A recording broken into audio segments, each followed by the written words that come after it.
Muito bem, seja muito bem-vindo ao meu canal. Faço um convite para você se inscrever nele, faço um convite para você curtir os vídeos, obviamente, se você gostar, e faço um convite também de, se você achar que é útil para você e que pode ser útil para outras pessoas, compartilha. Faço um último convite. Esse livro, na verdade, eu já vi que eu apontei para um lado, mas é para outro. Mas o livro está ou aqui, Ansiedade e Felicidade, pela Editora Leal. Toda a renda é da Mansão do Caminho. Nada fica comigo. Então, convido você a ir lá na Editora Leal, online, na Amazon, na Boa Nova, compra, e isso vai ajudar a mansão e também é um livro terapêutico. Pode ser útil para você, tá? Complementando, obviamente, os conteúdos que a gente tem aqui trazido. Algumas coisas que eu trago aqui, complementando o que está no livro, o que está no livro, complementando alguns desses insights. Hoje, os nossos insights, eles vão ser especificamente sobre otimismo e fé, que vem como uma consequência natural da esperança, né? A esperança, o otimismo e a fé, elas guardam uma relação. E eu queria começar justamente tentando diferenciar essas relações. Para quê? Para que a gente possa pensar como essas situações ou essas esferas dentro de nós podem nos ajudar, tá? A diminuir a ansiedade. Porque esperança, otimismo e fé guardam muitas semelhanças. Mas elas também têm algumas diferenças, são diferenças sutis. E vale a pena a gente dissecar essas três características, essas três forças do nosso ser, para podermos aprender a diminuir melhor a nossa ansiedade. As três potências, elas tendem a aumentar dentro de nós as nossas emoções positivas em relação ao futuro. Quando nós estamos com esperança, quando nós estamos com otimismo, quando nós estamos com fé, nós sentimos uma certa alegria em relação ao futuro. Por quê? Porque a gente percebe que o porvir vai ser melhor do que o aqui. Então, com isso, nós trazemos a principal semelhança entre a fé, a esperança e o otimismo. É trazer uma certa alegria antecipadamente ao fazer com que a gente perceba que o futuro vai ser melhor do que aqui, que o amanhã vai ser melhor do que o hoje. Então, ela traz uma antecipação de alegria. E essa antecipação de alegria rivaliza justamente com as emoções mais angustiantes. Agora, qual a diferença dessas três? Tá? Primeiro, fé e esperança, elas fazem parte das chamadas virtudes teologais. Por que virtudes teologais?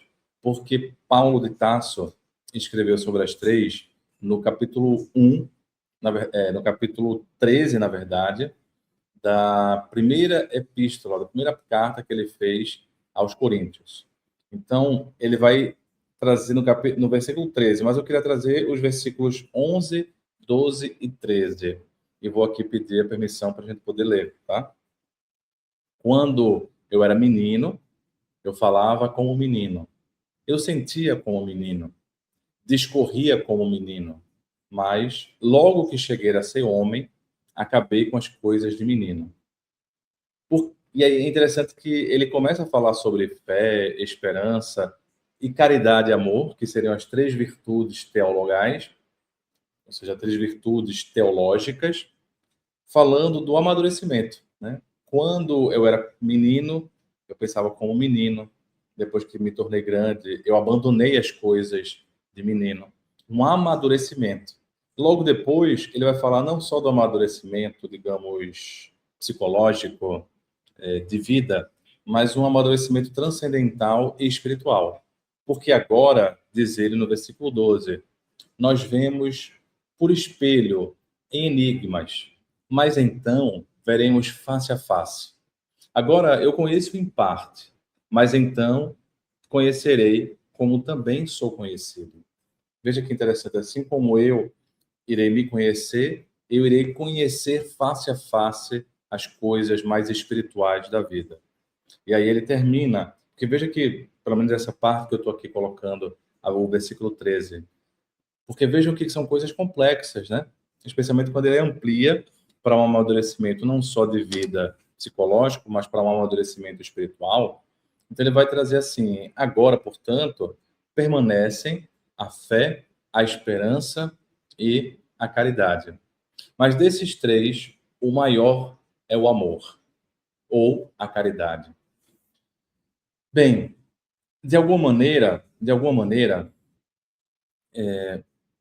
isso tem a ver com o que a gente falou na no último encontro, quando discorremos sobre a esperança, né?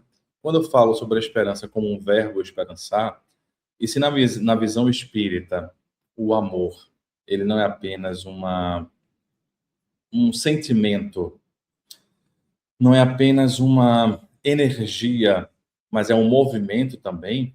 O amor traz um dinamis, uma dinâmica dentro de nós. O amor, portanto, se expressa na caridade, e na doutrina espírita a caridade é o amor em ação.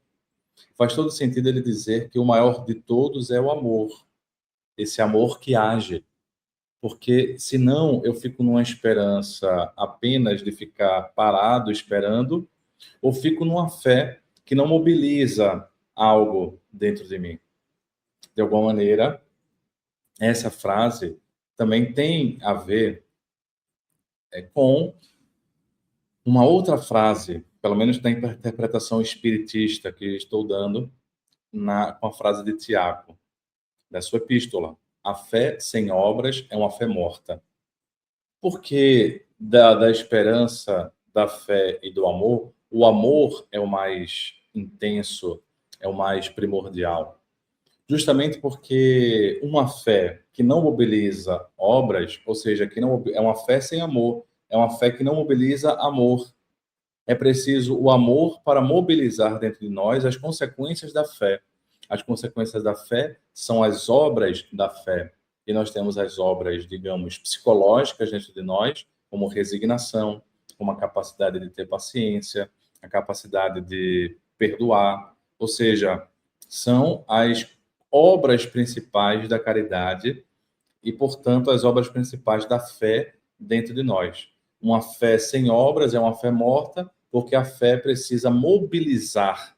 E o amor é essa mobilização, a obra é a mobilização desse amor, ou o resultado da mobilização desse amor. Na perspectiva espírita, portanto, fora da caridade, não há a salvação, justamente porque a salvação é essa sensação de plenitude, é essa sensação de felicidade, é essa libertação total das angústias da vida. A salvação é, portanto, a evolução. E só dá para poder evoluir e atingir essa alegria maior e mais persistente e consistente se nós mobilizarmos em nós algum tipo de atitude, algum tipo de ação. Por isso que dessas três, o amor é o maior de todos, porque ele acaba carregando todos os outros na sua intimidade. Se eu penso na esperança, eu penso no verbo esperançar. Eu penso, portanto, na ação. Se eu penso na fé em uma visão espiritista, embasada nessas reflexões de Paulo, de Tiago e desses primeiros discípulos, né, catalisadas pelos benfeitores a partir de Allan Kardec, eu preciso fazer algo para que eu possa evoluir, para que eu possa crescer. Então, isso é muito bonito. Eu acho isso muito bonito. E aí vamos tentar agora diferenciar um pouquinho essas três características: fé, esperança e otimismo.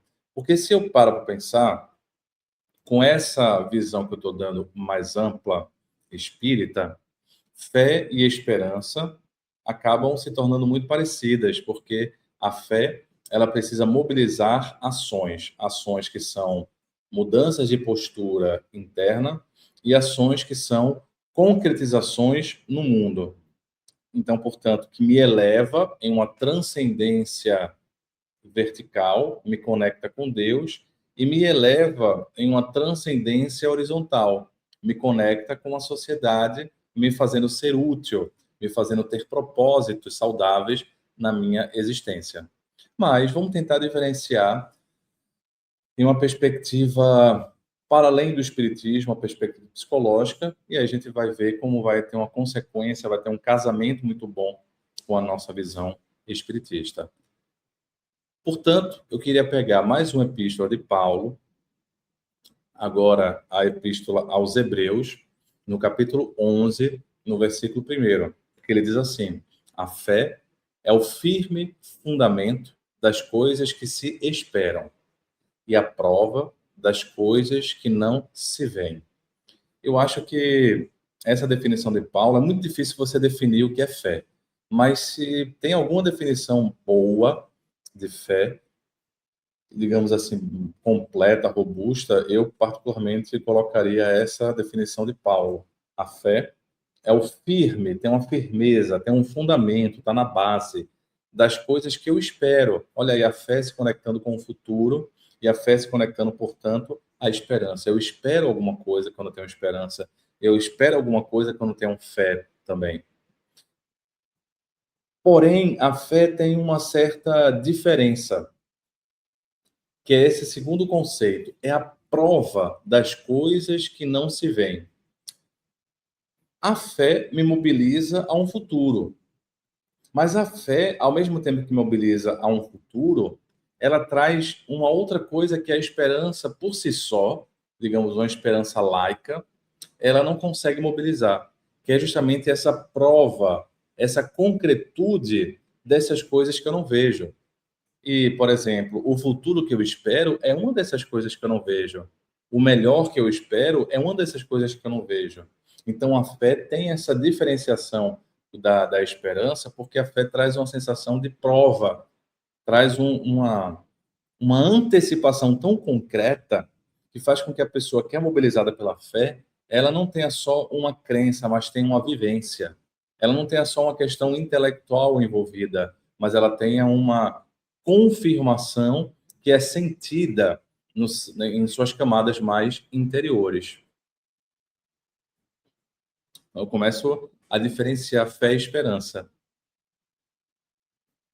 Uma outra, aí eu vou diferenciar mais, mas queria trazer a semelhança delas, das três.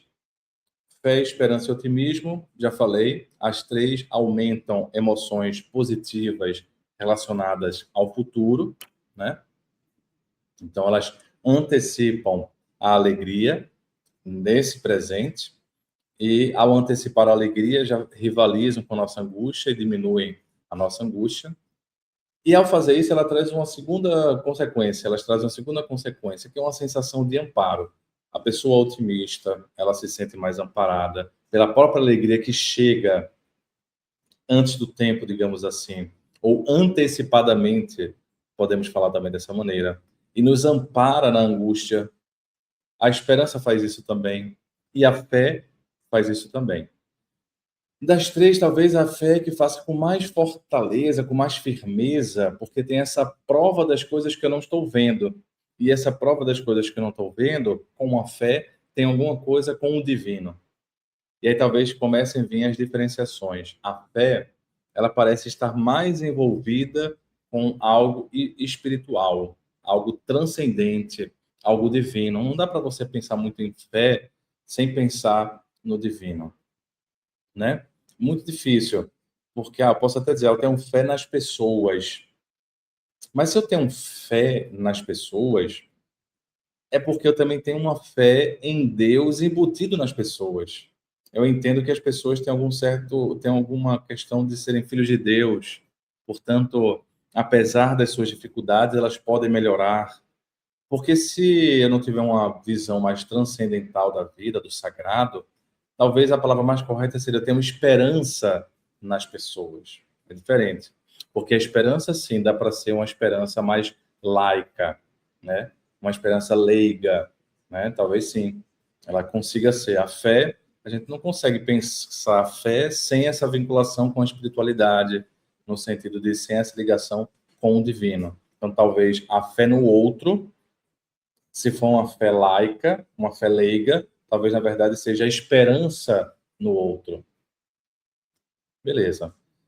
Vamos pensar otimismo. O otimismo, ele parece não se relacionar diretamente a uma ação. O otimismo é mais uma forma de ver. Então, de alguma maneira, o otimismo está na base da fé, o otimismo está na base da esperança, ao fazer com que essas duas esferas visualizem um futuro melhor. Isso é otimismo, né? Otimismo é uma visualização de algo positivo que faz com que a gente olhe o todo e não apenas o específico que está dando problema, por exemplo. Mas o otimismo não parece ter uma vinculação com a ação. Eu posso ser extremamente otimista e por ser justamente extremamente otimista, eu posso não fazer muita coisa. Por quê? Porque na minha cabeça vai assim, vai dar certo. Então, se vai dar certo, se eu levar ao extremo esse vai dar certo, eu posso ficar meio paralisado. Por quê? Porque vai dar certo. Da mesma maneira, o pessimismo. Se eu generalizo demais o pessimismo, eu vou pensar o seguinte: não importa o que eu faço, vai dar errado. No otimismo extremo, eu posso pensar, independente das minhas atitudes, vai dar certo. No pessimismo extremo, eu posso pensar, não importa o que eu faça, vai dar errado. Então, qual é a consequência de um otimismo extremo e de um pessimismo extremo? Uma inação. Um porque não adianta de nada, outro porque também não importa, assim, as coisas são boas, vão dar certo. Então, é por isso que o Ariano Suassuna, paraibano, radicado em Pernambuco, ele dizia, o otimista, aí eu faço as parênteses, o otimista excessivo, exagerado, ele falava um tolo, porque ele não enxerga a realidade, né? Não é que vai dar certo na minha percepção espírita. As coisas vão dar errado. Mas na percepção espírita, essas coisas que dão errado, na verdade, vêm para uma mudança posterior. Aí veja que numa visão espírita, para eu poder ter uma visão de que realmente no final tudo dá certo, eu preciso recorrer à fé, porque eu preciso recorrer à noção de Deus, eu preciso recorrer à noção de reencarnação.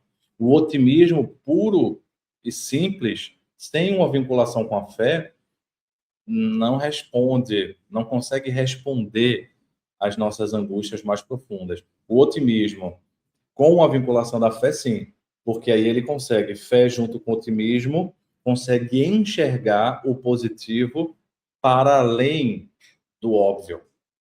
Percebe? Aí envolve a fé. Aí o Ariano Suassuna fala, o pessimista é um chato. Por quê? Porque ele também não está vendo a realidade. Ele está pegando uma parte da realidade e achando que é um todo. Ele diz assim, eu sou mesmo um realista esperançoso. Realista esperançoso é esse conjunto de percepções, tá? Essa realidade das coisas. E a esperança implica uma ação. Nessa ampliação que eu trouxe aqui, numa visão espiritual, espiritista, a fé também implica uma ação interna, que são as obras internas, mas isso se transborda também em uma ação externa. Nem que seja pelo meu comportamento indulgente, nem que seja pelo meu comportamento benevolente, nem que seja pelo meu comportamento de perdão. Mas se naturalmente eu sou benevolente, eu acabo fazendo mais, acabo entrando nas obras sociais também. Então, na visão espiritista, a fé, ela se assemelha muito à esperança, porque as duas têm um envolvimento com uma ação. Tem um envolvimento, portanto, com uma atitude. A fé, uma ação que a gente chama ligado ao amor, e a esperança, uma ação que seria mais geral, porque a esperança é uma coisa mais geral. Dá para ter uma esperança laica, mas não dá para ter uma fé laica. Então, são pequenas nuances que vale a pena a gente pensar, mas para a gente poder encerrar e voltar aí à ideia do Ariano Suassuna, o que é que a gente fala com a chamada psicologia positiva? A forma otimista de pensar, ela tende a ver a coisa boa como sendo universal, como sendo permanente, como sendo a via de regra, e os eventos ruins como sendo temporários, sendo específicos. Às vezes acontece algo ruim, em geral é muito bom esse local, mas às vezes acontece algo ruim. Já o pessimista, ele tende a fazer o contrário. Ele vê o evento ruim como sendo permanente e universal e a coisa boa como sendo a exceção. Então, são visões diametralmente opostas e, no final das contas, a realidade ela está mais no meio termo. Óbvio que se eu vejo um otimismo baseado com fé, aí eu consigo transcender e perceber na fé espírita a reencarnação e entender que a dor é uma benção. Aí já é um otimismo com fé. Né? Só o otimismo, ele não consegue dar esse salto. Mas, sobretudo, a grande questão aqui é que o otimismo é mais uma forma de ver, enquanto a fé a faz transcender a visão. E, além disso, a fé nos leva a uma ação dentro dessa perspectiva espírita, porque a fé sem obras é uma fé morta, segundo Tiago disse, e nós concordamos no Espiritismo. Então, essa fé que tem obras, que amplia a visão do otimismo, ela está muito ligada à esperança. E tudo isso diminui a nossa ansiedade, porque antecipa a alegria dentro de nós. Então, espero que você seja envolvido por fé, envolvido por esperança e ampliado em sua visão pelo otimismo fervoroso e esperançoso.